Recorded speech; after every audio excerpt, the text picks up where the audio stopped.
What's up, everybody? Welcome back to another episode of Buds, Bros, and Superheroes, the show that is changing all the time. That's right, Mr. Big Body Biggs is not going to be with us on a weekly basis anymore. Instead, I'm going to continue to bring in around a host of people who I love, people who I respect, and people who I want to just bullshit with. With that said, he will be back for further episodes. Let me introduce our guest today. I don't even know where to begin, quite honestly. I was gonna write down this whole thing, but I felt better shooting off the cuff. Mr. Daniel of the Reasons I'm Broke podcast. I can't thank you enough for being here. I've been listening to you. You've had me on your show before. It's really, truly a dream come true to be doing this with you right now. So thanks so much for taking time out of your very, very busy schedule to be here with me on Buds, Bros, and Superheroes. Thank you for inviting me on Buds, Bros, and Superheroes.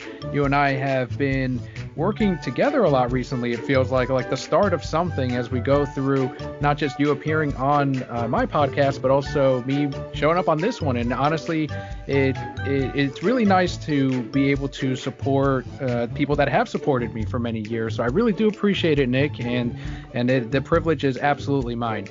You are too kind, sir.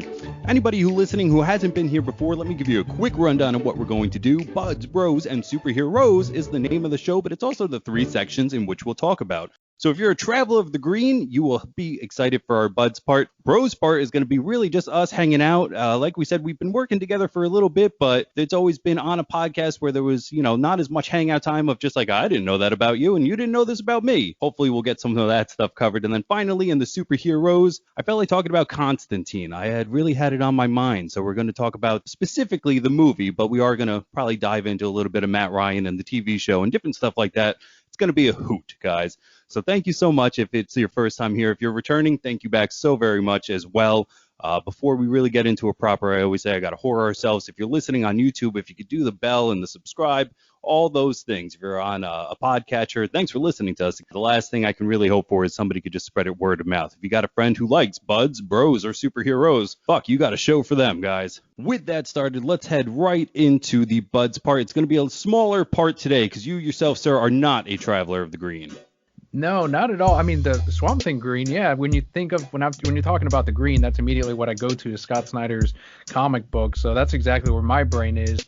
The couple of times that I have smoked the marijuana, I was really drunk, so it didn't affect me at all, and I never tried it again because of that. And I don't know if they counteract each other or if I was just so out there that it didn't do anything for me. But yeah, that was basically the last time, and it was many years ago.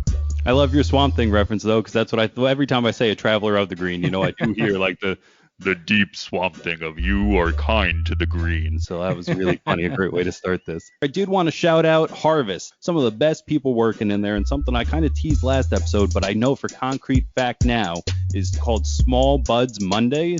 So if you get small buds, they already take $10 off of the price. So it's $50. And then on Mondays, they'll take another $10 off. So you can get an eighth for $40 freaking dollars. So I went and picked up three. I have Wet Dreams, which I still don't like the name of.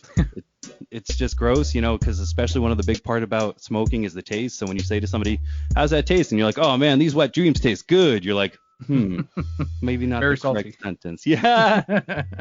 After that, I got East Coast Sour Diesel, and the very last was Lemon Badger Haze. Honey Badger Haze.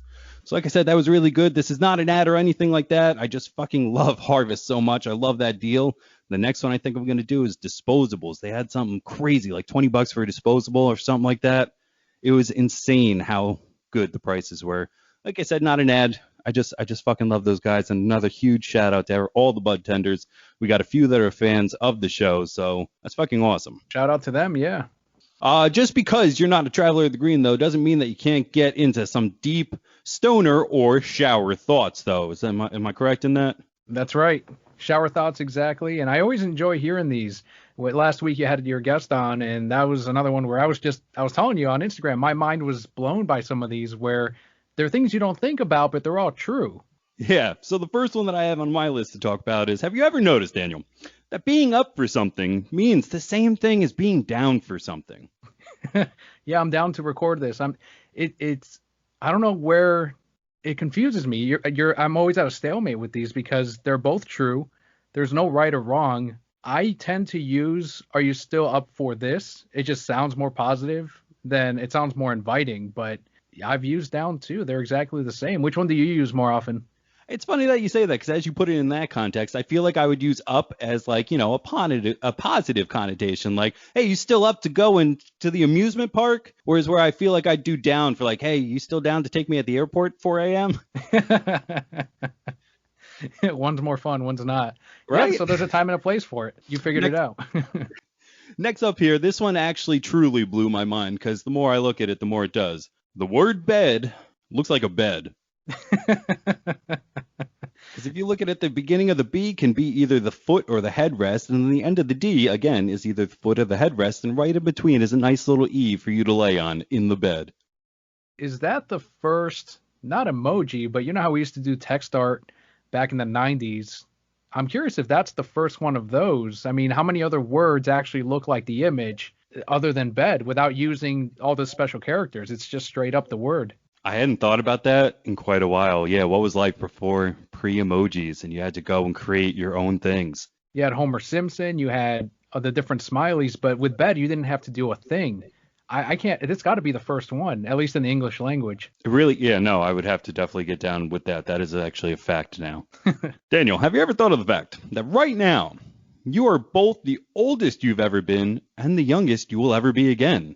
That depresses me and makes me happy at the same time. Again, I'm stuck between two terrible places. Like one great, yeah, I'm the youngest I'll ever be, but I'm also and that's the other that reminds me of that Louis C.K. bit too, where he says, after you die, you don't go, oh, that's it, I made it, 86 years old, that was it. You're just your last thought is this is probably it. Like you never get that confirmation. And that's what this reminded me of. What it reminded me of was a little bit of Batman v Superman, and I went a little morbid, and I was like, if I died right now, would I be too old to be considered dying young at 30? I don't think Yeah, so. I think people would still write, he died too young. probably. Yeah, people will still say that even when you die in your 50s or 60s. Huh. I wonder what Alfred was talking about there then. And which line was it? Because I'm reminded of the one in which he says that he's older than his father ever was. Oh, you're talking about when Alfred says even some of us are too young or too old to die young. Is that what he says? I think, yeah, he said something along the lines of even you're too old now to have been said to have died young or something like that.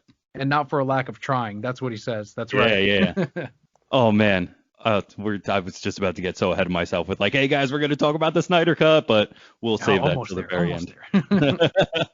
Finally, the last one might be the grossest, but at the same time, like you said, it's true and it'll struggle in your mind for a little bit. I like to steal the thing from the Matrix, and like if something really hurts my brain, I like to say it bakes your noodle. So this one will really bake your noodle, guys. During cremation, the body at some point is cooked perfectly. See, this one's the only one that I might disagree with because I mean, not your whole body. It doesn't cook evenly. So your legs might be more crispy than your torso, and your torso might not be quite ready yet. I mean, it's got to be. I don't know how cremation really works, but it doesn't cook evenly. I mean, the human body doesn't, even when you cook like a chicken, right? I hadn't thought about it, but it is weird. You want to hear something like kind of fucked up? Yeah. Yesterday, as I'm going through work, I've been going through Game of Thrones just on the back end. I like to have something to listen to and blah, blah, blah. Somebody dies, and in that show, are you familiar? I've seen the first season. They burn everybody for a good reason. I won't spoil it for you in case you want to go through it. But everybody's got to burn once they die. Okay. And I'm watching the episode where somebody literally says, who knew this fat fuck could smell so good? I was like, that's so weird because I'm about to talk about that tomorrow. I outpace myself in Game of Thrones. I'm like, fuck it, I don't want to turn it on anymore. I go to Hulu, and the A-Team, the new movie, is there. And I was like, fuck it, it's been a while since I've seen this. Let's turn this on. And Is there's that the one? Oh, sorry. Liam Neeson, right? Yeah. Bradley Cooper, the Rampage Jackson, and I always forget who plays Murdoch. I feel so bad for that actor because he's there, but he's just not a rememberable name for me. What was the A-Team on?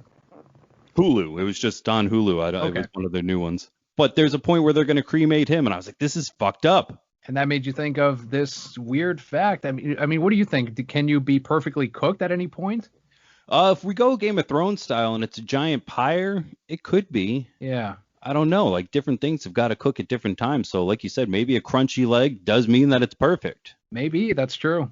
It's fucked up to think about. And now A that little you're bit. saying it, yeah, I'm just thinking about a person in a giant turkey, like in somebody's oven and with like little tin foil around their legs and shit. Mm. Wow, that went dark Yeah, pretty quick there, sir. yeah, we're in the road. I don't know if you ever saw that, but we're in that territory right now. Yeah, it's been a while. It's been a while, but no, I usually think when I think of eating people too, I also like to think of This Is the End, the one where all the famous stoner comedians play themselves. They're in James Franco's house and the end of the world happens. No, I haven't seen that one. Oh, anyway, Danny McBride, spoiler alert, he's like, I'm a fucking cannibal now, bro. Look at this. And he's wearing bones and stuff. It's pretty hysterical. So I hope everybody got a little bit tantalized, a little bit titillized, has something baking their noodle for the next week during these stoner talks. But with that, we are going to close out this section and get into a little bit more meat here. This is something I've been excited to talk about with you in the bros section of kind of getting to know each other a little bit more. So, sir, one of the things I want to talk about immediately, because I just, it's how we met, it's how we know each other, is you and your podcast. And if you want to give almost like a brief, biography of it. Yeah, so it started back in 2012 with my wife and I, and we had started this thing, and you and I share that passion for being inspired by Kevin Smith for years upon years. I don't know if he still says it. It's been a while since I've kind of heard him say it. Now he kind of just does like a general create something message, but back then he used to really push people to create a podcast or to do something creative, to record the thing that you talk to your friends about and share it with the rest of the world.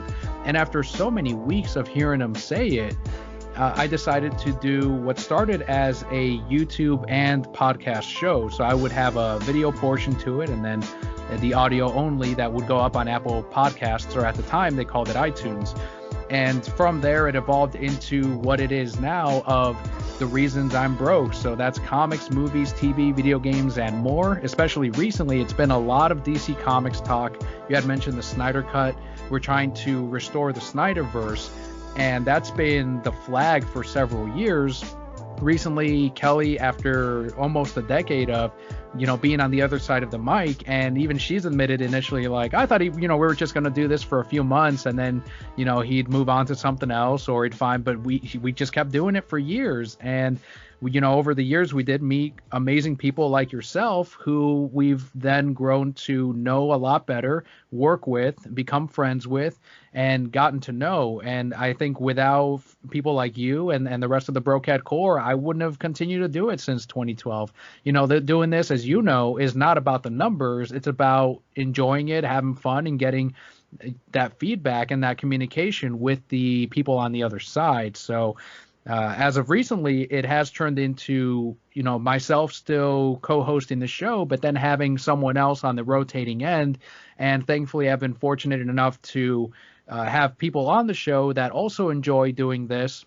And Kelly said, you know what, it might even turn out better because you'll do it with people who have a greater passion for this than I ever could. And that's kind of where I'm at. It's still a weekly release, and you showed up recently on the TMNT retrospective, which is about to release publicly. It's already out on Patreon. But that is essentially it. It's still going, and I don't plan on stopping. Yeah, I remember when I first started listening, I was in the car driving. I just moved here to Pennsylvania. I was like, this is so much fun. I'm going to go back to listen to episode 1. And I tweeted you, and I was like, guys, this is so much fun. I'm going to go back to listen to episode 1. And immediately you were like, oh, man, that's going to be all. I can't wait to hear it for the first time. I was like, holy shit, they tweeted me back. Like, that was the first time. I've listened to a lot of podcasts and tweeted out and maybe gotten a like, but never a talk back. And that was one of the greatest things about finding you guys, is just the different things that we'd pick up kind of together. Podcasting is super being together alone. You don't think about how often you're in somebody else's house or in somebody else's ear and becoming friends without really knowing it. But what you guys did different is always have that interaction on the internet. And it's like, oh, no, we actually are becoming friends. And that's one of the things that I think makes it more special in a way. And yeah, I have the same experience as you, where even now I'll tweet out to other creatives, and usually, I don't always get something back, but it is nice when you find like-minded people that also create things or that just enjoy the thing that you do. And I think that's exciting because it's like, all right, cool. That puts more fuel in my tank than seeing a spike in numbers. Seeing someone that heard the podcast and has feedback on it or says something in relation to it or answers a question.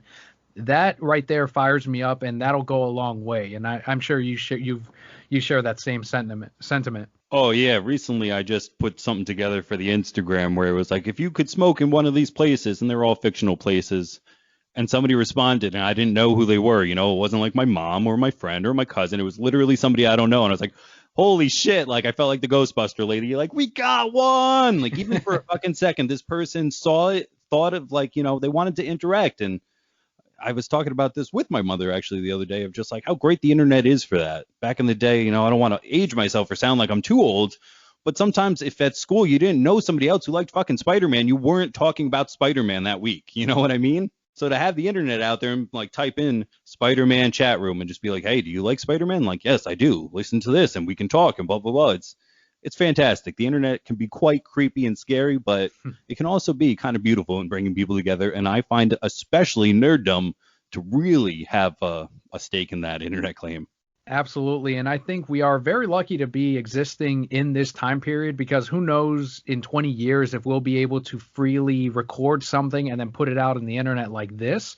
Back in the 90s, as you were saying, we could have put copyrighted music behind this, no problem, and have that be the show. But these days there's a lot more restrictions. I understand why, but I'm just curious as to what it's going to look like in 20 years. But until then, I will just count myself fortunate and happy that we're able to do what we're doing right now in this age. Yeah, and that also kind of brings us full circle to what you started with of Kevin Smith of like, it's the fucking Wild West, man. Just get out there and say whatever you want on the internet and nobody can come and be like, hey, you shouldn't do that. There's no FCC. There's no nothing like that. I've done radio shows through the college that I went to out here, and then I produced a talk show on quote unquote real radio out here.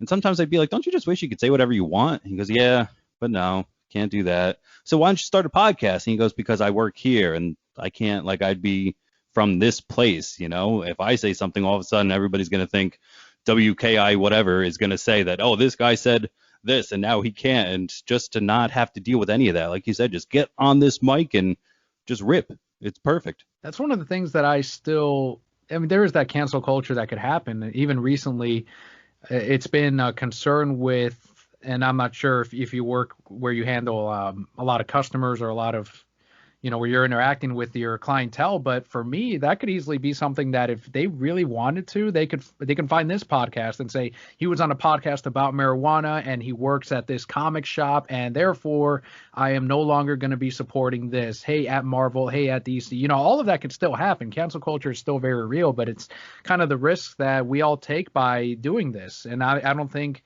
you and I are going to hold ourselves back because at the end of the day, this is the passion project. This is what we do to get our creative juices going. And sometimes there's a price to pay, but until that happens, at least on my part, I can't speak for anyone else. I'm still going to, do the outside of radio thing. And I think that's cool that you also came from that at my college. I did some radio as well for the station. It was more music based and there was a little bit of talk show to it. But I think that's really cool. That's another thing that you and I can relate on. And it makes a lot of sense now hearing that because you're incredibly well-spoken behind the mic and very talented on it. That's really nice of you to say, because as I was talking in my last little thing, I thought of this quote by Michael Scott where it's like, sometimes I just start a sentence and I don't know where it goes, but I'm continuing on that track until I get to the fucking end of it. And I'm thinking to myself like, oh, Jesus Christ, dude, you're rambling. Like, try to get this shit together. And then for you to say something like that, dude, that was very nice. Thank you. Yeah, it's true, though. It's very true. You come off very natural and now you're relaxing me. So that's testament too. Something that we kind of talked about a little bit was like when you were in school or when we were in school, because I believe we're almost in the same exact age bracket. Was it not hard, but was there other people that you were able to go, oh my God, this is my other comic book friend? Or were you even into it back then and kind of your life coming up in this quote unquote nerd world? So that used to happen by the t-shirt that I would wear. So I would put on a Venom, Spider-Man, Captain America, Batman, whatever was available. There was this beautiful comic shop in Illinois. It was in one of the mall kiosks, and they used to have all the logo T-shirts. You can find some stuff at Hot Topic, but not a whole lot, not like you can today. And if someone else saw your T-shirt, they would usually say, "Oh, cool, Spider-Man." And it wouldn't happen often because, as you know, back then that wasn't the common thing. Having superhero T-shirts on wasn't your everyday wear like it is now, where you'll see 50-year-olds with a Superman shirt, and that wasn't existent. It wasn't like that. So that's how I met a lot of my friends. Obviously, in school, you would see who had the handheld Game Boy or video game, and that would initially be like the calling call of, okay, this person's probably into games, comic books, movies. That's kind of how you had to do it. As you mentioned, yeah, you had chat rooms, but that was dangerous. I definitely never took that chance of, I'm a 12-year-old kid, let me go meet this adult who says they're also a 12-year-old kid. It would all happen at school. And what about you? How would you connect with other classmates? It's funny that, off the top of my head, Spider-Man was this point that I was doing this whole time, because that was the only thing that I remember for a short time being okay because of the television show as well. That when that came out, we were all, quote unquote, in the right age to like cartoons and comic books. Eventually, when they started coming out with new stuff, I'd still watch it, and other people would be like, "You're still doing that? That's for babies, isn't it?" And it's like, I don't know. No, yeah, that's for baby. I'm not. No, I don't watch that, but I've got to be home because Mystic Knights of Tiernanog. I got to go home. You remember that Mystic Knights of Tiernanog? No, that's not one that I grew up with. I don't know why that was my go-to there, but at the time, Ham Saban or Saban, I don't want to. Apparently, he likes his name said in a very certain way, and I don't know how to say it. But on top of doing, Saban, yeah. Yeah, on top of doing the Power Rangers, he took every single show in which motherfuckers turned into different motherfuckers and just put it on. So he had the VR Troopers at the time. And what was the other one? Oh, shit, it just went in and out of my head because they backdoor piloted that in Power Rangers at one point. But anyway, there was this one more, and it was called the Mystic Knights of Tiernanog, and it was mightily the laziest one, where a bunch of knights found a bunch of almost Fraggle Rock motherfuckers inside a cave. And they were like, here, take these elemental powers and transform into your knights and go battle evil and shit. Gotcha. So you got to that age, and then you wouldn't admit that that's what you would actually go home and watch. Or Barney, what else was there? I mean, there was a lot that Dragon Ball. Yeah, there was a lot of those that you wouldn't admit you would actually watch. And in my era, it was Pokemon, oddly enough. But that's one, I don't know, I never had that shame in saying like, no, I like Pokemon. I like, Captain America, Batman. I don't know. I guess I just didn't care as much as a kid because I wasn't really picked on either for it. My friends were, which was always really weird to me, where my buddies would get picked on, but they'd always just be like, "Hey, Dan," like, I don't know what it was, but yeah, no, I never really had that shame. It was only, I would say, I probably put it down around 4th or 5th grade and then picked it up back at the end of high school. Because by around sophomore year, I was like, fuck it, they're making fun of me anyway. Like I was one of your friends where I was just like, guys, like, what? Now what? You're going to make fun of my jeans? My jeans are too blank? Like, fuck it. If I'm going to have jeans on or you don't like my shirt, it's going to say Spider-Man now because fuck it kind of thing. And that's also the right time, too, because people started making school clubs. There was a anime club when I was growing up, and that's that perfect age of, you, as you were saying, where people just stop caring. They're like, you know what, whatever. Then you get to college and you really don't care, and you really find out that no one ever cared about that thing. It was just, there was nothing else to do, so they would pick on you to make you feel better. And yeah, high school was that perfect time. Me and my friends would pull out our DSs and start playing, not Wi-Fi, but it was like a wireless signal, and we would be racing Mario Kart in the lunchroom, not caring who saw us. But junior high, completely different fucking story. You couldn't really, that was probably the more brutal years of I think any kid. Yeah, I just remember those years being about jackass and skateboarding and being dangerous or quote unquote edgy, Mm-hmm. And that was more what it was about. And comics were not that at that time, even though they were that. It's just not, that's not how they were viewed. But I bet, if I pulled out a copy of The Dark Knight or some shit like that, I'm like, look at this shit. He's beating the fuck out of this mutant back then. If I had known, people would have been like, all right, relax. Probably. So it sounds awesome that you've pretty much been geeking out this entire time uninterrupted. That's awesome. Well, I think I've also been lucky that my mom, who from a very young age, and I don't know if it was just parents at the time, but she would let me watch things like the Tim Burton Batmans, which are, fine. Maybe Batman Returns might be a little intense for like a really young kid, but things like Aliens, The Predator, all those sci-fi movies, The Fly with Jeff Goldblum, I was allowed to watch all of those things. So from a very, very young age, I was in that world. Speed Racer, the things that she grew up with, like Speed Racer, I would also watch and grow up on. So I think a lot of that I have to give credit to my mom, because without that early exposure to this world, I don't know if I would have had that familiarity when I saw those characters again as I was growing up. Yeah, fucking A. With that, I'll also shout out my parents, because I talked about it the other day when my sister was here with her kid. We were watching Power Rangers, and he was like, I'm going to go home and watch Power Rangers. And I was like, how many times do you think James and Denise had to watch that shit? And they're like, a lot, Nick, a lot. Because at home, I never grew out of it. So if I still found tapes or something like that, I'd still watch them and things like that. So I again, can't thank them enough. Well, what would you say is your earliest exposure to like that world, whether it's Power Rangers or whatever nerdy thing? Batman, 100%. Michael Keaton cutout, life size, that I got. A little embarrassing, but I was 3 for potty training. Awesome. And the animated series is probably the next big thing I have in my head. 2 things that I think today, would you hesitate in showing your kid Batman or the animated series at, let's say, age 4 or 5? No, maybe I wouldn't go Returns, only because Danny DeVito is really fucking gross. But Yeah. The original Batman, no, I don't think there's anything wrong with that. And depending on what kind of 5-year-old he was, maybe Returns. Yeah, Returns was, I think, as you mentioned, really intense. And they made Happy Meal toys out of these things and didn't really think twice about it. But this is the same movie where DeVito was biting noses off of guys' faces and talking about using the word pussy to Catwoman in a sexual way, not even at all talking about the animal. And it's like, all right, Happy Meal toys, but they also had kids' toys for Predator and Alien too. So I think it's just that period of time where they're like, yeah, kids are watching this, let's try to sell them toys. And then, that just kind of reminds me of the overcorrection, and then Batman Forever and Batman and Robin, of just like, how did they go from, that's a perfect thing. Yes, this lady's laying on the bed with a feline, but he says pussy and does not mean anything towards that cat whatsoever.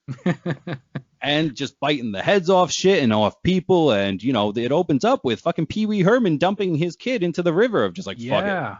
It's really brutal if you think about it. I think we are still in that period of overcorrection, though, because things like the Snyder Cut or BVS are considered too dark, but it's like, really? That's too dark?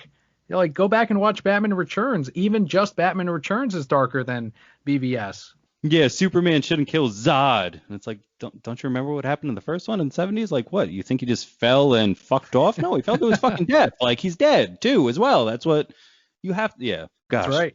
The final thing I wanted to talk about with you just in this little section, something I find fascinating, is your job, if you don't mind. Yeah, so I do manage a comic book shop, and that's something that I've worked. I was a part-timer, went up to full-time, and went up the ranks over the years. And I think I've been there for this company for almost a decade, I think.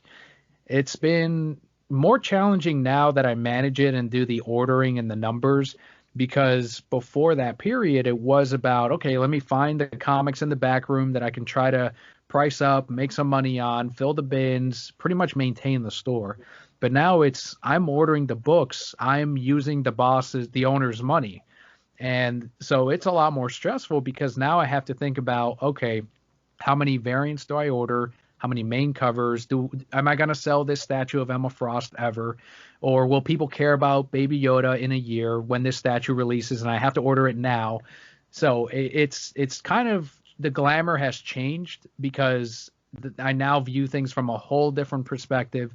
It's made me appreciate shopping local way more. So, before I wouldn't really care about where I'd get my product. It'd be whatever the best price is, and that's it. But now I try to make the effort of, if I can find it locally, even if I'm paying a little bit more for it, I know that I'm keeping jobs in my area around, and I'm supporting my local stores, which in turn, makes my town better. So, it's a bit of a tangent that I went on there, but it's just kind of like, my whole worldview on the world of retail has shifted completely after, something as small and insignificant, I guess, as managing a shop that sells periodicals to people. No, I couldn't agree with you more. And that's, been my philosophy of trying to shop local. We've got a small little convenience store that's kind of a grocery store. I don't know where the line blurs. And like you said, it's a little bit more, but I walk in and it's like, hey, Nick. And it's like, hey, how are you? And it's like, good.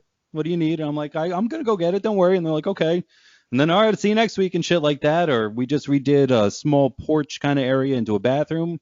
Like, where are you going to find this stuff? Don't go to Lowe's. Don't go to any. If you can find the lumber at a lumber yard, go find it there or shit like that. Because honestly, and I'm not afraid to die on this rock or on this plateau, if you will, for this show of fuck Lowe's. Fuck it. Don't go to Lowe's. They fucked me out of a giant. Yeah. So yeah, you could tell. It was just they were supposed to bring me a fucking lawnmower and they never did, and they jerked me around for it for a while, and at the end of the day, it took forever. Like that's the fucked up thing. They take your money so easily, but when you need a return, it's like, well, hold on a second. I got to think about that. That's how all those big box stores are too, because they know that they don't need your business. And, it's like, all right, great, that's fine. And that's when we got to make those choices of, I'm going to support the businesses that are relying on people like you and I that, do get to know, hey, how you doing? They see you every week. They know what you like. They know what you're buying, and you become a part of their routine too. And it's that relationship between yourself and the clerk, or myself and the customer, the subscriber, that I think online shopping doesn't offer, big box stores don't offer, and that I've had customers tell me, I come here, I know I can get these cheaper at DCBS or online, but I come here because I know Daniel can recommend me a book, or I know I can flip through these comics. I can't really do that online, and I will pay that MSRP or retail price, knowing that the shop can't afford to sell these things at Amazon prices. They'll go out of business. Or I think people are very aware of, at least in the world of bookstores, just how important customers really are to those businesses. And the other thing that then reminds me of is just kind of the faulty of what happens with them. So like you said, Daniel knows what I like, because Daniel has been seeing my pull list. He's been cultivating this thing. And unlike, reminds me of technology. Have you ever watched something on one of the big things and it's like, hey, you watch this, you might like this. And you're like, why the fuck would you suggest that? No, I didn't like that, or like anything like that. You as a person, knowing these other people, seeing their pull list, hearing their thing, will actually understand what they will like next. Mm-hmm. Yeah, we do the extra book suggestions. They ask all the time. This is where I will admit, though, because I've worked at a comic shop for so many years, I think this is what's made me bitter against the MCU fans. And I apologize to any of your listeners that love the MCU, and I know you've discussed it, and you yourself enjoy some movies from Disney, but in that, I don't know if you remember that time when Man of Steel came out, BVS, and even if you just shared, I enjoyed that movie, you would immediately get the why'd you like it? What'd you like about it? That movie was terrible. I got terrible reviews. BVS got a 20% Rotten Tomatoes. You're saying you liked it, where you can't even enjoy something without someone jumping on you or criticizing you for it. Now imagine that at a comic shop where customers are bringing up movies and they're saying, hey, did you watch the new Ant-Man? And I'm like, oh, no, I didn't watch it. And I just want to leave it at that. But it's like, wait, why didn't you watch it? Infinity War's coming out, right? How come you didn't watch it? And then coworkers like, oh, Daniel likes the DC movies. Really? Those are and it would just continue like that for day after day, shift after shift for years. How long's the MCU been going? And that, imagine that at work and then outside of work with friends and family. And people ask like, Jesus, this guy's really bitter about the MCU. And it's like, yeah, because I can't enjoy my thing without someone for years saying, why are you enjoying your thing? It was like the internet came to life. Yeah, that's some silly fucking nonsense of just like, what do you mean? Why do I, what a weird question, why do I enjoy eating why do you order what you order at Chinese food restaurants?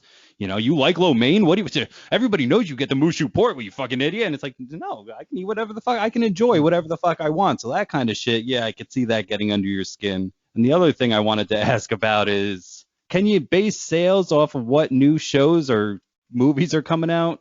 Because the last few times I went into the store, I was just kind of looking around. Shout out Comics by the Green, downtown Scranton. Super fun place. But just kind of perusing. And somebody came in and it was like, hey, have you ever heard of The Boys? And it's like, yeah, let's get. And the guy just had, Yeah, this number, and he just had them ready almost. You know what I'm talking about? Like whatever new and what's ever hot and being talked about, does it sell that much more and get kind of more people into the stores?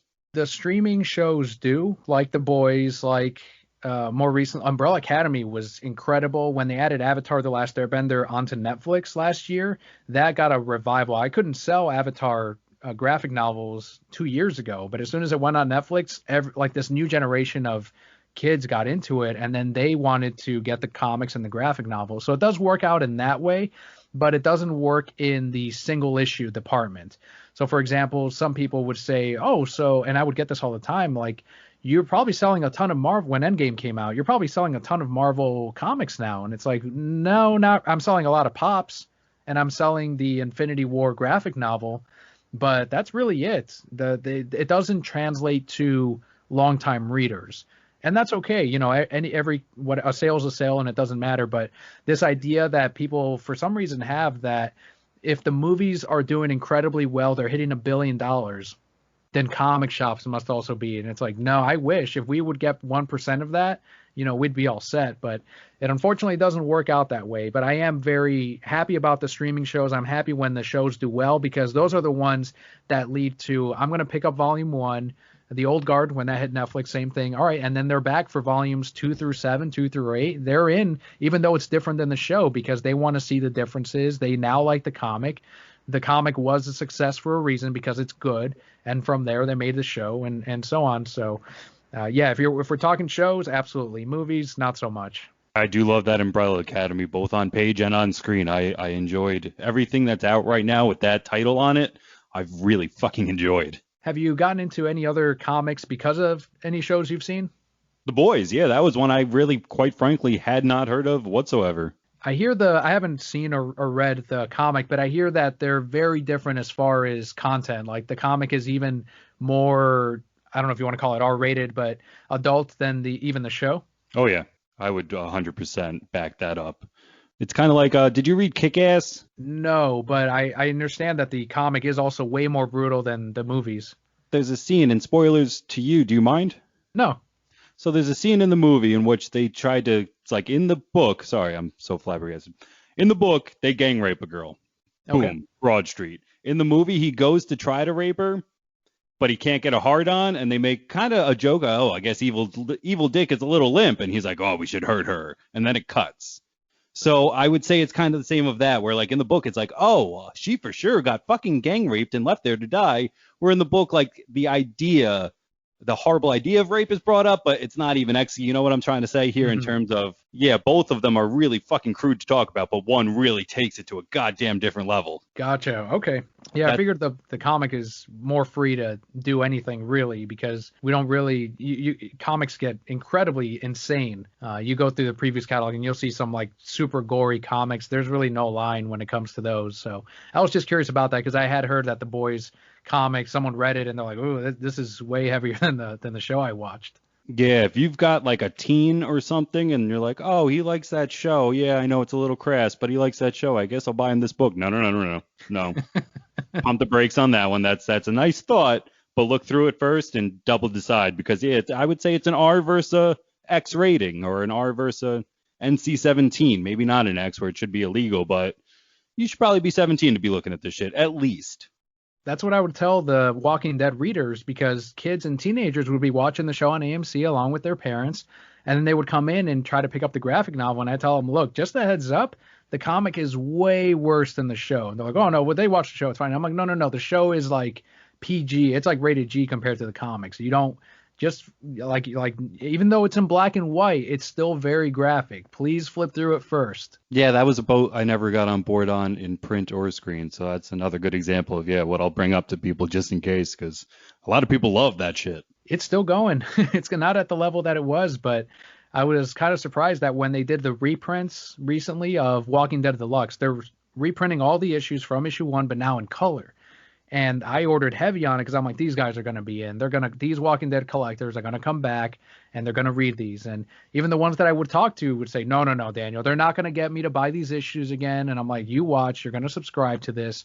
2 months later, they're like, yeah, go ahead and add me down for Walking Dead Deluxe. I'm like, yeah, I knew it. They went out of print. Like I knew they would.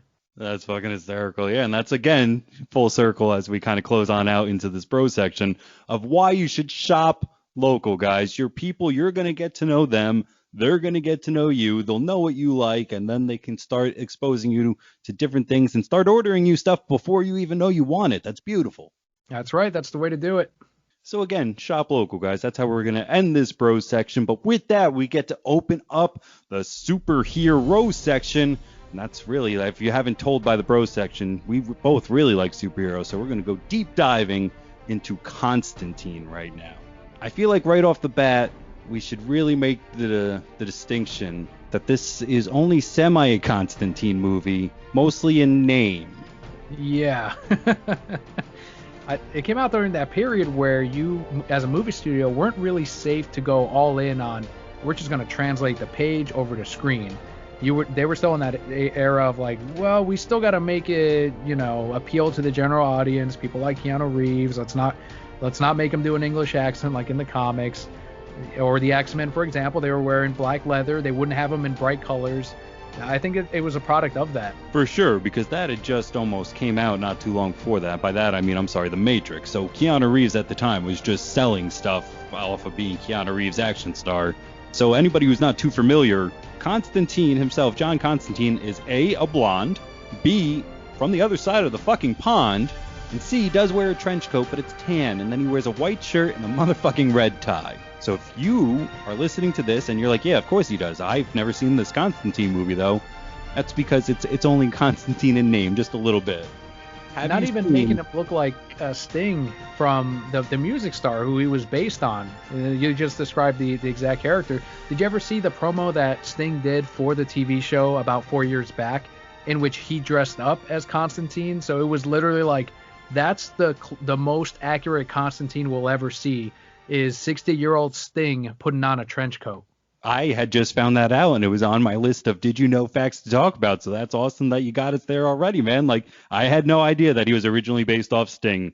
And as you said, that's not the character we see at all in this. And I rewatched it. It's on HBO Max right now.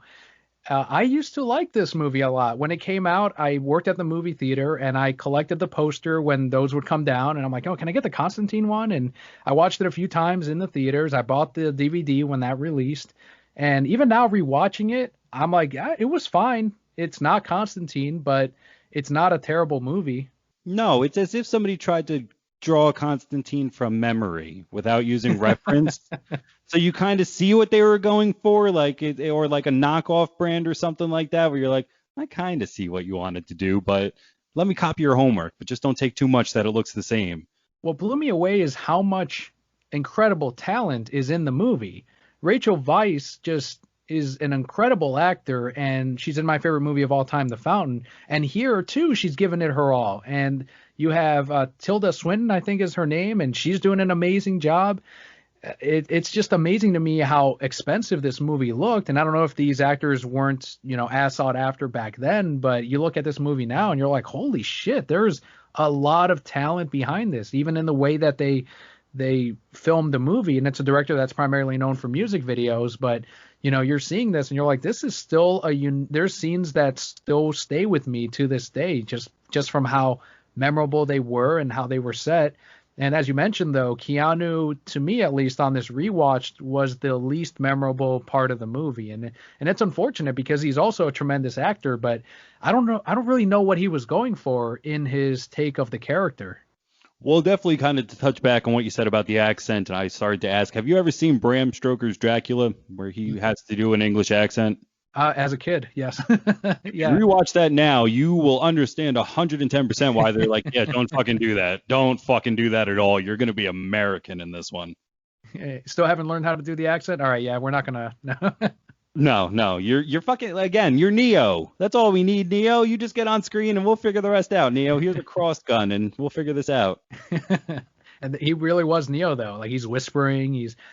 no chemistry between him and Rachel. I didn't really see it there. And it could have used some script tweaks. There were some things like with the arm when he was summoning, I guess, Satan or God by getting the tattoos together. And I don't know if that's something from the comic. I'd have to ask one of my friends who's a huge Constantine reader. But, there were some confusing elements in the film that I'm like, was there a scene missing of, if he gets the tattoos together, or was I not paying attention?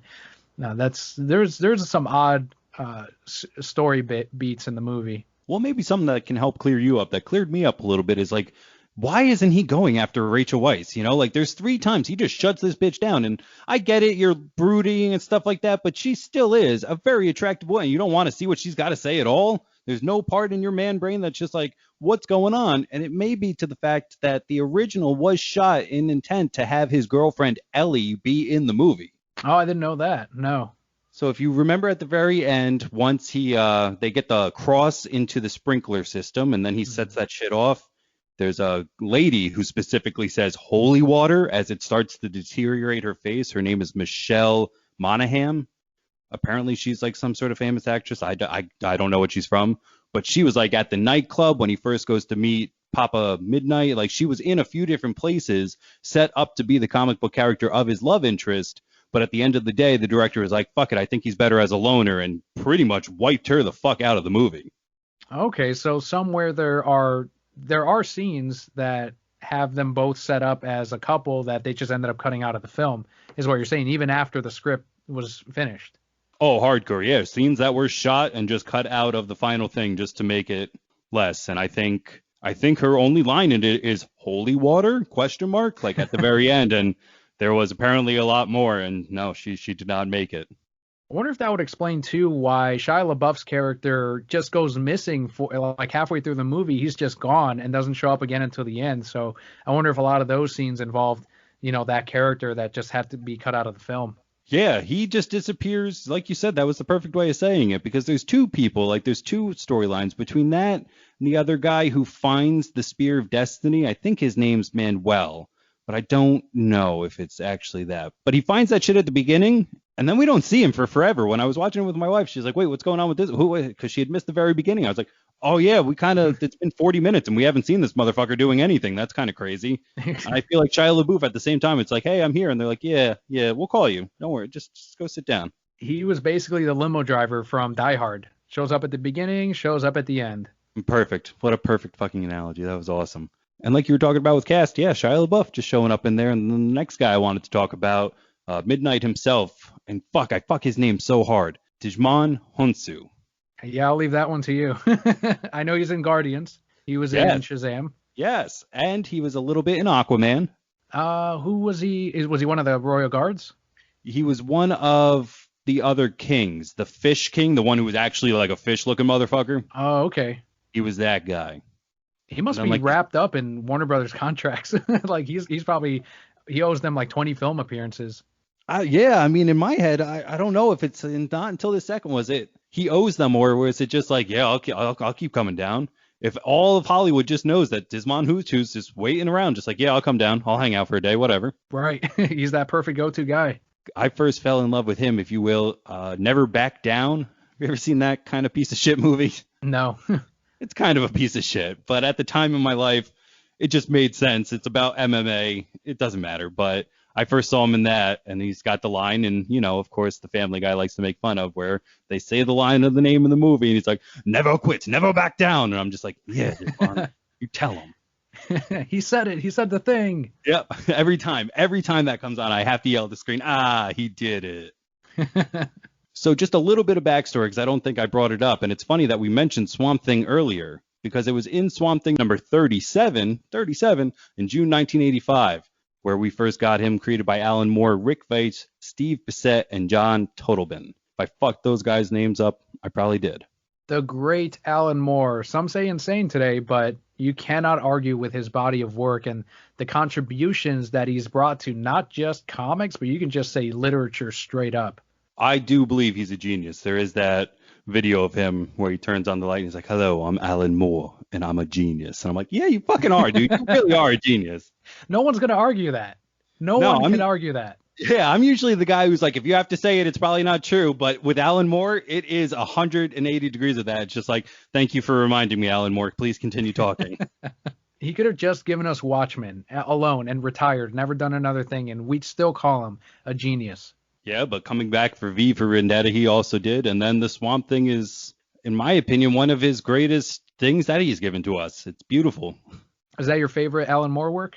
No, Watchmen definitely is. I can read that. I love it. And I love the Snyder film. I love the show that they did. Kind of going back to what we said about anything with the Umbrella Academy's name on it. I love anything with the Watchmen logo. I love. I liked the before Watchmen's and all that. Even though I know he famously refuses to acknowledge any of those prequels, or I think even the Snyder film, he's like he didn't want any type of reproduction of that work. He had signed the contract in a certain way or something, or maybe he didn't, and he's been resentful for all these years because DC's like, look, there are characters, and you created them, yes, but under our contract. So yeah, there's a lot to be said about that freedom of how much do you respect the artist, and if you do and you go overboard, then you can't enjoy things like Before Watchmen, Doomsday Clock, Snyder's film. It just where does it stop, you know? At least though for this movie, I do believe you're correct. He definitely didn't see it, but any money that he was, I don't want to say awarded, but any money he was deserved, he paid to the other people. He's like, I don't want it. Not for this. But I thought that was a kind of cool thing to learn, that he's just like, no, I don't want, like, it's not about the money. So another thing that I have on my list is apparently Nick fucking Cage was wanting to play this guy too. Wow. Imagine that world. I mean, we almost got Superman by Nick Cage, but a Nick Cage Constantine. You know what? I would almost say that he'd do at least a more entertaining Constantine than Keanu ended up doing. Yeah. Fucking balance. Fuck the balance or something. I don't know. I just realized how bad my Nick Cage impression was. Sorry. I mean, no impressions that I do are good, but sometimes they're not god fucking off. But anyway, he screams a lot. I just think of him in the bee helmet during that thing. Yeah. Or even in Kick-Ass. Switch to Kryptonite. Now I want to see this. Like when we get that reboot, why not Nick Cage? Yeah. I don't know. Did you see Ghost Rider? I still play it at the shop every now and again. I don't mind it. I didn't think he did that horrible at it. And a lot of people will like to get on a stick and say, hey, fuck you, Nick. But I didn't think it was that bad. The second one was. Well, it's like, what was he dishonoring? The well-known character of Johnny Blaze, known for his, they can tell me. Nobody knows. Like, he was playing Nick Cage. It's fine. Turns into a flaming skull. Like, what are they really complaining about? Like, yeah, maybe the movie wasn't great, but his portrayal, like, what did he really have to work with? Exactly. Yeah, nobody's going to say he didn't play it as blank as he's supposed to be. And it's like, what do you mean? What do you mean how he's supposed to be? It's a fucking skull and shit. It's on fire. I think he did a great job at it. He nailed it. He even did all the motion capture, I believe, all the acting for when he was that character, when he was that skull creature, whatever, the monster, demon. I think it's demon is what they call him in the comics. And for anybody who doesn't know and loves Rebel Wilson now, there's a very young Rebel Wilson in that. And I find that hysterical. In the first Ghost Rider? Yeah, he saves her life, and then she gets on the news, and she's like, and his hair was all flames, like, ah. Oh, okay, I didn't know that was, okay, I'm going to have to go back and watch that. If I'm not mistaken, it's Rebel Wilson, and it's just like, hey, you're super famous now, probably more famous than anybody in this movie concurrently. That's true. The last thing I kind of wanted to talk about here is how good it looked. You said that a few times. Definitely, I believe it was directed really well. I can't agree more with the fact of if you took Keanu out and replaced him, I'm not sure if it'd be like it's not the same, because it looked well. The story, in my opinion, was what it was supposed to be, apparently based off Dangerous Habits. It's a 6-part Hellblazer / Constantine. I don't know which name it went under because he kind of does both sometimes. Mm-hmm. But the special effects are fucking amazing. That is one thing I also noticed, in which they mixed practical with CGI or computer, because when he's beating up the one demon guy that you assume is the main villain up to a certain point, and you notice that, at least what I felt like, it was prosthetics on his face, plus they made it, they puffed it up with a little bit of CGI, and there was I don't think there was a single scene in which I'm like, no, that didn't look too good. Maybe the demons when you're in hell, like, you can kind of tell, like, yeah, they're super CG or whatever, but even that didn't take me out of the film. No, it was all done by the Stan Winston studio, so they do a buttload of stuff. And that scene in which you're talking about, I did a little behind the scene, and yeah, no, that's practical. That's glued on that guy's face with, what's the word, ooze kind of coming off of it. If you haven't seen the flick, he is what they call a halfway or something like that. He's part demon, pretty much. Mm-hmm. They don't explain it that great in this movie about what those people are specifically supposed to be doing. He's just like, if they whisper, you could either go and kill yourself or be a hero, and you're like, okay, I'm okay with this.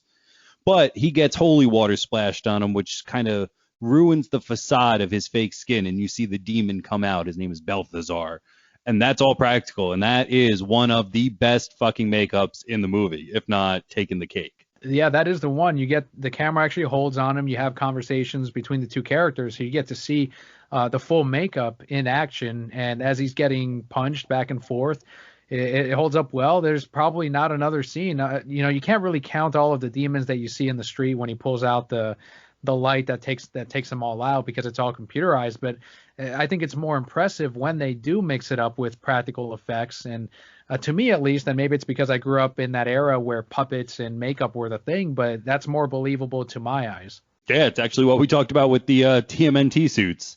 Right, that's right. Ones, and they just look so fucking real. I don't even question it for a second. And then I watch the new ones, and I'm like, fuck this. Where's the puppets? There's got to be a Henson alive still. Please, for the love of fuck, where are they? I thought, too, that when Lucifer is coming from wherever he's showing up, and you see, like, the goo or the whatever that is dripping off his feet, and then it comes down. So even the sets themselves, this was I'm sure they used some green screen, but it was back before movies were all green screen. You had sets, and they actually used water and pools and all of that stuff. And I think that's a benefit of this film, where you can have those actors in those places and not having them pretend like I guess they do in The Mandalorian. That's like what it's known for, where there's no sets or something, right? It's all just a big screen. But now with those movies back then, you could mix those special effects with where you're at and not worry about just having, the computer guys will take care of it. And I just remembered that scene where you see it on the actor's foot as he's coming down, and I'm sure he's on wires, but it just looks amazing. Yeah, it's actually gooping, and apparently that came from, they didn't know what hell was going to look like for a little bit, and it was just going to be a dark emptiness with a tar kind of bottom where it's almost quicksandy and hard to get through and blah, blah, blah. So that's what it's supposed to look like there. But they ended up going with the look that they went with, where it looks as if an A-bomb went off. That's what the director took. So if you look at old footage of when they're testing A-bombs out in I want to say, I don't know what island chain, doesn't matter. But they built a fake little house just to fucking film it get exploded by an A-bomb, and that's what it's supposed to look like. But that's why his feet are all goopy and shit like that. And agreed, that's real. There is goop on that guy's fucking feet. He sat there and put his foot in a bucket or some shit. There was no no, just put it on a little bit later. I'm just going to wear pajamas for this, and you'll put my suit in later. No, that guy was on wires with goop on his feet. And his performance of the movie seals it, because it's a 2-hour movie. It did feel a little long as I was rewatching it this time. I don't know why. But his performance at the end, I stopped. I was just like, yep, this is perfect. He has maybe 5 minutes of screen time, maybe 10. But if that scene had been done by anyone, if it had been a weak performance, I think the whole ending would have fallen apart. Absolutely. Because the viciousness of him, but the gleefulness too, where he's like, the only saw, that's right. And he's kind of giving that little clap, and his feet are almost like a little kid enjoying something, and then just he mocks them like they have the spear of destiny. And then at the very end, too, the one line I say all the time when I'm talking to my boss, but he doesn't know, it's like, you want an extension? He's like, can you hold off on extending that or putting that through? And it's like, all right, yeah, I'll give it, and that's what I say in my head. Because if I said it to him, he'd probably be like, what the fuck are you talking about right now? And maybe. That poor guy, dude. I want to shout out my boss, but he doesn't listen. All the time, I think he's referencing stuff because I just have a weird memory. So the other day he was like, impeccable timing. I was like, is that a Lion King reference? And he goes, what? I was like, don't you remember when Zazu was about to get eaten by Scar and Mufasa shows up out of nowhere and his beak sticks out of his mouth and he goes, impeccable timing. And he looked at me like, no, I don't fucking remember that. I'm normal, you son of a bitch. Go to work. The last thing I wanted to talk about, and I always say this, but as things come up, I can't get them off my head, because I did say the Spear of Destiny. You want to hear some cool shit? Yeah. In the first Hellboy, as John is getting a tour, they pass the Spear of Destiny, and it's the same prop. Really? Okay, no, that's a neat Easter egg. That's awesome. Now, how much would you like to see a Hellboy Constantine crossover? I would if it were still Guillermo del Toro on board with it, because this last one, man, that last one was rough. But if it had been in that Even in the comics. Yeah, let's see that in the comics. Come on, Dark Horse. Right? They play nicely together. They do. So I definitely would like to see that. Yeah, if we were going to go for movie or something live action for sure, I gotta say, like, I don't. I'm so weird on this because even though we talked about how Keanu Reeves is not Constantine, if he came back, I'd be like, I'd watch it. I'd still watch it, you know? Well, aren't there talks of a sequel? I guess they were saying, even though this underperformed at the box office, they already had an idea for a Constantine 2, and the director late last year at one of these online Zoom conventions, he had talked about how there was that possibility, there was that rumor that they were going to announce it last year, and then most recently, I don't know the actor's name who played Lucifer, but he straight up said, no, the script is finished, and they've since started working on it again, and he's kind of the one who let it out of, no, this is probably going to happen. The only, because I did try to look this up for this, is that everybody has confirmed said that they would do it. I did also read that guy's name is Peter Stormare. That, yes, he was like, oh, it's there. Like, it kind of feels like, remember when Deadpool wasn't getting made? Mm-hmm. It kind of feels like that, where everybody was on board, everybody wanted to do it, and it just took a little leak to kind of push it forward. That's where I feel like this needs to do. Like, even if it was a weird teaser trailer or test footage of Keanu back in an actual fucking trench coat, like a real one, like the one he was supposed to be wearing, if you will, just like that would get it, because people do like this movie and do talk about it, but it doesn't, I don't know. I don't think it's going to get that push to ever actually happen. I don't know why. That's the interesting thing of right now Keanu's career, is that he is such a big name among the general audience again, that probably as big as he was back during the Matrix times, you know, because of the John Wick movies. So you punch up a script of him blowing demons away way more than in this film. You get more choreographers like you did in the John Wick movies, and you can probably pull this off as far as box office. But if he weren't as famous as he is today, Constantine 2 does not happen. I think that's the only reason Warner Brothers would want to make that sequel, is, well, Keanu's huge. We can probably make this cheap and make money. That's the only reason why I'm like that. It might happen. It would definitely be cool, and I like the idea of making it super cheap, you know, for their standards of super cheap, and not having it be big and having it be a little bit darker and not as much of a we got to save the world as much of, excuse me, are you Constant? Can you help me with this? And it just kind of being not a simple case, but a case, you know, just one case that might take out a few city blocks, just something smaller. You know what I'm saying? Do you think that because they do plan on doing a Justice League Dark, I think TV show is what the last version of that was going to be, in which they have said that they're going to cast a new Constantine. Do you think that has any that's going to fight against a type of sequel happening in this universe? Not anymore. Maybe a few years ago that would definitely count it out, but with all the different people playing Joker and Batman and Spider-Man, now that we're in this kind of world where it's like, yeah, there's a lot of people, just don't ask questions and watch it. I feel like people would be more on board of like, not like there can only be one at one time. I do love that people now, or the studios now, feel confident that the general audience understands that they're not going to get confused if there's a flash on the show and then a flash on the big screen. That was one of the reasons why Deathstroke, they weren't allowed to use him in, I believe in the show, they had to stop using him because they had plans to use him in the Batfleck series. So it was during that time, like you said, a few years ago, where they had to be like, okay, well, now we have to stop using this character because he's going to show up on the big screen. And thankfully now it's like, all right, we can have two Batmen on the big screen. We're going to see that in Flashpoint. And I think that's really cool. Yeah, and I know you're not a big fan, but I think WandaVision even kind of pushed that a step further because of the different owners of the X-Men and the different owners of the Avengers through Disney and Marvel. There was two different Pietros at one point, Maximus, Mr. Quicksilver, and they did that. They just replaced Evan Peters he was Evan Peters. They replaced Aaron Taylor Johnson with Evan Peters, and they didn't really explain it. They were just like, they both like, you either fucking get it or you don't, and I'm not going to sit here and explain it. And it's like, thank you, because I do get it, and I'm tired of seeing shit explained to me. I was talking with some kid on the internet the other day, and I was like, I love Batman. I'm just so tired of seeing the Waynes die. Like, the next time we do it, let's just go. Let's just go.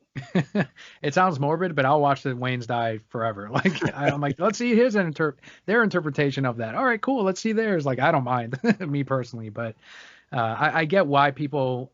I think it's because maybe people think like, no, I know that story already, but but I don't know. Like I enjoy seeing like how the cartoons do it and how we saw it in the Joker movie. Was it last year? I think it was last year, and that had a whole different take on it and a whole different feel. And I don't know. I'm not tired of it yet, but that's just me.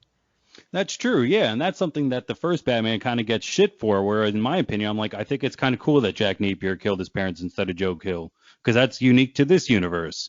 And in the Joker universe, yeah, it was during that riot, and that is unique to that. So that's actually a really good point. I guess I'm just more tired of the Joe Chill line then. Imagine if, do you think there would have been a backlash on the internet if the internet were around back then? Of obviously Michael Keaton, that was a big thing. People were writing in letters to Warner Brothers about what a terrible casting that was. But if there were rumors that Joker is the Joe Chill in that universe, I think the internet would have exploded in a bad way because it's different than the comics. Oh, absolutely. Yeah, like you said with the Keaton casting, there's a movie that goes into the aforementioned Nick Cage where he wanted to play Superman. The Death of Superman Lives What Happened, where they're talking to the producer and stuff like that, who was going to produce that, but he did produce the Batman, where he's like, yeah, we got letters. You know, like, do you know how hard it is to write down and send a letter and people send them in? We got tens of thousands of fucking letters. Like, people were pissed. Like, fucking Mr. Mom. So, yeah, the comic book nerds also were in on the fact that it's like, and he kills the Waynes. I'm sure one or two letters would have still been written then, too. I kind of want to see that now. I want to live in that universe just for a little bit and just immediately go back. Like, no, I'm all right. I'm good. Yeah, just to see the mailroom of just like, wow, two big piles. This is all going to Warner Brothers? Like, yeah, all the Warner Brothers. Cool. Well, thanks. And then back into my boom tube.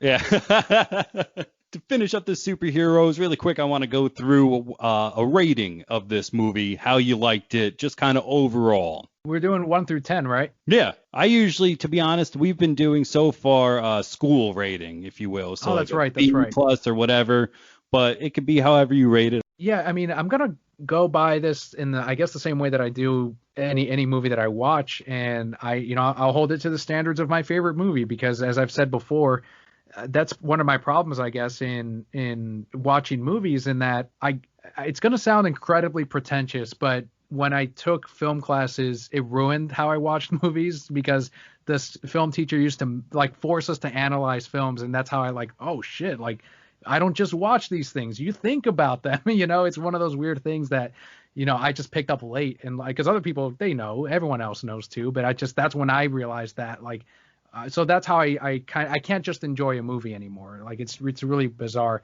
So I'll give this a C, and a lot of it would go for the performances by Rachel Weisz, who did an incredible job. The directing, it didn't look, again, like a music video. I thought it looked like a very unique film, and nothing is really like it. There's some shots. There's a shot of her in the panel against the glass, and she's all obscured, and then you see Constantine on the other side, and she's delivering the line of, I too used to see things that Isabel would, but I would never admit it. And she's saying this as she's coming out of so there's like a lot of neat things that the director did that it's like, oh shit, like they took this really seriously and they worked that into the lines and the performances and everything. And I do wish that Keanu punched up his performance a little bit more. And I get that, he's trying to be Neo from the Matrix and trying to do that thing, but that's not Constantine. And so that was hard for me to get through because he is very rude and he will tell you what he thinks, but he's not calm about it. He's cool. He's funny. He's rude, but you kind of feel like you want to still hang out with the guy, even though he's going to berate you the entire time. And I think Keanu was the weakest part of it. And I think that's what's going to bring down the grade the most from it, because everyone else's performance around them, even Shia LaBeouf, they did a fine job. The effects, we already went into that, and they're amazing. The makeup job, it looked like an expensive film. So I'm going to stick with a C. How about you, Nick? I'm just going to notch it up to one more, a B-. All right. I do feel that it was good. It was enjoyable. I think this was the first time I watched it in over a few years. So, like I said a little bit earlier, there was a point where I paused and I was like, 2 hours? Holy shit, this is 2 hours? All right, like, let's keep going. But I definitely thought it was a little bit shorter. But again, all the other actors, and it's not even like Keanu is bad. It's just the thing that you got to understand, and not you, but if anybody's listening, the thing that listeners have to understand is if you're going in for a Constantine movie, it's not going to happen. He does not play Constantine. He plays a version of what's the word that you would even call him? an occult detective. How about that? You know, Perfect. he reminds me much more. There's this book series that I love called The Dresden Files. And he reminds me more of Harry Dresden than he ever does of John Constantine. Because like you said, John Constantine's like, why would you hang out with that guy? And it's like, he's funny sometimes. I mean, I get good, I think, sometimes. I don't know. Whereas he just kind of came off like, yeah, you're kind of a dick, but you don't take joy in being a dick. Mm-hmm. And I have a lot of experience in taking joy in being a dick. So I could personally like really latch onto that. And yeah, no, he doesn't portray that at all. Even when like his buddy died and he's like, oh, you son of a bitch, why didn't you call me? And I'm like, oh, come on, man. Like Shia LaBeouf, even when he passes, it's like, oh, show a little emotion for him, dude. Come on. This is the time when you got to do that. Did you stick around for the post-credit scene? I did. Yeah, it was, yeah, they were doing them back before the MCU. And I remember that. And he says, he tells him the same thing, right? Like, good job, kid. Oh, yeah, no. He does say something before he puts it in. Yeah, good job, kid. I thought you meant to him. No, because I don't even know if he actually saw him, because the way that it's shot, it looks almost like he went to look over his shoulder to look at him, but he was already gone, and he was just like, huh. Yeah, like you could hear him, right, fly away, and then that was it. I have one more thing, and then I really, truly will not take any more of your time, but it all just culminated, and this is maybe a fun fact to end on. Alan Moore, the creator, has sworn that Constantine is not only real, but he's seen him in real life. What? Well, I mean, yeah, Sting, right? He saw him in concert? No, he's got this story in which he's at a bar eating or reading or doing something, and down the stairs comes Constantine, looks right at him, and just acknowledges his presence, and then walks around the bar. And Alan Moore sat there going, should I get up and go confirm what I just saw? Like, am I crazy? Or should I just leave it at that? And he goes, I'll leave it at that. And this was after he had already written Constantine, or is this what inspired him? It was already after the fact. He swears that the real Constantine, whether or not in this universe jumped off the page, he wasn't clear, but that this man couldn't have been a striking resemblance, that no, it was John Constantine himself that he saw. And he's like, I'll leave it alone because I'm a genius, and just walked out. Well, I was just going to say, he is so much of a genius that he perfectly created the character, that the character is now transcended the pages and is now walking among us. And he was just like, oh, so that did happen. All right. And that's probably why he didn't want to mess with it. He might get sucked into the pages himself, like that 80s music video. Aha, Take on Me. That's right. Yeah. That's fucking amazing. That's one of the greatest music videos. What a great pull. I got to look that up now, though. I'm curious now as to, like, that's kind of chilling. Like, I don't he's a genius, and whatever. I don't believe him, but I'm like, I really want to see that. I wish I were there when he saw it. I want to see him describe it. Like, is it exactly how he imagined them to look, or is he how, he was drawn in the comic? Like, I have a lot of questions. I will send you, yeah, because unfortunately I took a shitty note and it's just at the bottom, but I should have somewhere in my history of where I saved the information, just trying to find funny things, and I'll send it to you. But yeah, he swears that this guy walked into the same pub as him and just that it happened for real. That's amazing. With that, man, I've kept you here for quite some time. I thank you for your time so much. We are going to close out the superheroes section, which then closes out the entire podcast of Buds, Bros, and Superheroes. If you liked us, if you can give us a like on the social medias, the follows, all those things. I'm not going to go too much longer than that. What I am going to go long-winded on is my thank you. Thank you very much for being here, for talking this much about this, for being so cool about signing on so quick. I'm not going to bury the lead. It's not even your first time this month that you're going to be on the show. We're going to talk in a little bit when that Snyder Cut comes out, and that kind of willingness to want to come on and do that and have me on yours, and just the community of podcasting that we've had this whole time. It really does mean a lot to me, and I can't tell you how much I've loved having you on. And thank you so much. Thank you very much, Nick, for the invite, and be ready to talk Snyder Cut, because believe me, I will not be tired of talking Snyder Cut. My wife's going to hear all about it, and I'll still have plenty to say about the Snyder Cut. So you be ready to also hear it from me, because we're going to go into it. Fuck yeah. That might be the only show where it's superheroes, and superheroes, because fuck the Buds and Bros for that one. If we're going to talk for 80 minutes, it's going to be pure Snyder Cut. It's going to be insane. 4 hours of Oh man, I'm ready. I've been waiting. For anybody who wants to find you, just if you want to give yourself a little plug where they can do all that. Sure, if you head on over to thereasonsimbroke.com, you will find a link on everywhere you can find us, including Twitter, LinkedIn, Tumblr, Instagram. All of those links will be at thereasonsimbroke.com. And if you search The Reasons I'm Broke on your favorite podcatcher, you will find our weekly podcast. It releases every Sunday at noon Eastern Time. Awesome. Again, with this, I can't say thank you enough, Daniel. I appreciate it, Nick. Thank you. With that, guys, we are Buds, Bros, and Superheroes, and we are out of here.